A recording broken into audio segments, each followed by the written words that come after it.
அனைவருக்கும் வணக்கம். சற்று முன்பு 60 வயதிற்கு மேற்பட்ட மூத்த குடிமக்கள் அனைவரும் பயன்பெறும் வகையில் அவர்களுக்கு வருமானம் தரக்கூடிய மிக மிக முக்கியமான அறிவிப்பை தமிழக அரசு வெளியிட்டுள்ளது. இதுல என்னென்ன அறிவிப்புகள் வெளியாகியுள்ளன என்பதை பற்றி விரிவாக நம்ம வீடியோல பார்க்க போறோம்.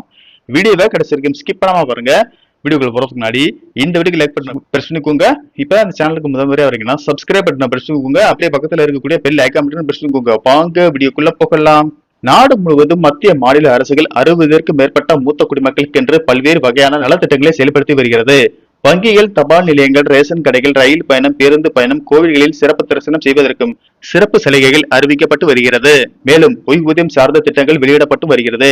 இந்த நிலையில் 60 வயது நிரம்பிய மூத்த குடிமக்கள் மாதம் மாதம் வருமானம் பெறக்கூடிய ஒரு மகிழ்ச்சியான அறிவிப்பு ஒன்று வெளியாகியுள்ளது. அதன்படி மத்திய அரசு அவர்களுக்கு உதவித்தொகை வழங்கும் வகையில் ஒரு திட்டத்தை அறிமுகப்படுத்தி உள்ளது. அவை ஈஸ்ராம் கார்டு திட்டம் ஆகும். இந்த ஈஸ்ராம் அட்டை வைத்திருந்தால் மாதம் மாதம் உதவித்தொகை வழங்கப்படும்.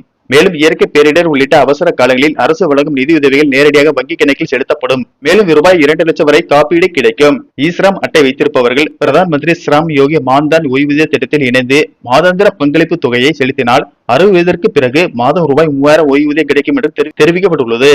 அடுத்த அறிவிப்பாக தமிழகத்தில் ரேஷன் கடைகளில் தாய் மாணவர் திட்டத்தை 60 வயதில் இருந்தே விரிவாக்கம் செய்ய அரசு திட்டமிட்டுள்ளதாக தகவல் வெளியாகியுள்ளது. இது குறித்து கூட்டுறவுத்துறை அதிகாரிகள் கூறியதாவது: முதியோர் மாற்றுத்திறனாளிகளின் வீடுகளுக்கு நேரடியாக சென்று ரேஷன் பொருட்களை வழங்கும் தாய் மாணவர் திட்டம் கடந்த ஆட்சியில் கொண்டுவரப்பட்டது. புதிதாக ஆட்சி பொறுப்பேற்றுள்ள தாவேகா அரசும் இத்திட்டத்தை செயல்படுத்தி வருகிறது. தற்போது 70 வயதிற்கு மேற்பட்ட முதியவர்கள், மாற்றுத்திறனாளிகள் என சுமார் 20 லட்சம் பேருக்கு இத்திட்டத்தின் கீழ் வீடு தேடி ரேஷன் பொருட்கள் வழங்கப்பட்டு வருகின்றன. இந்நிலையில் முதல்வர் விஜய் அறிவுறுத்தலின்படி 60 வயதிற்கு மேற்பட்ட முதியவர்கள், மாற்றுத்திறனாளிகள், கைம்பெண்களும் பயன்பெறும் வகையில் இத்திட்டம் விரிவாக்கம் செய்யப்பட உள்ளது. மேலும் மகளிர் உரிமைத்தொகை பெற்று வரும் 60 வயதிற்கு மேற்பட்ட மூத்த குடிமக்கள் புதிய மறுசீரமைப்பு நடவடிக்கையின் கீழ் முதியோர் உதவித்தொகை என்ற திட்டத்திற்கு மாற்றப்படுவார்கள்.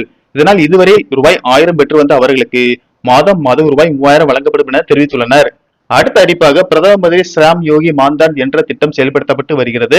இது முறைசாரா தொழிலாளருக்கான பென்ஷன் திட்டம் ஆகும். இதில் 18 முதல் 40 வயதிற்குள் உள்ளவர்கள் இணைந்து மாத சந்தா செலுத்தினால் 60 வயதிற்கு மேல் மாதம் ரூபாய் 3000 பென்ஷன் கிடைக்கும் என தெரிவிக்கப்பட்டுள்ளது. நன்றி, வணக்கம்.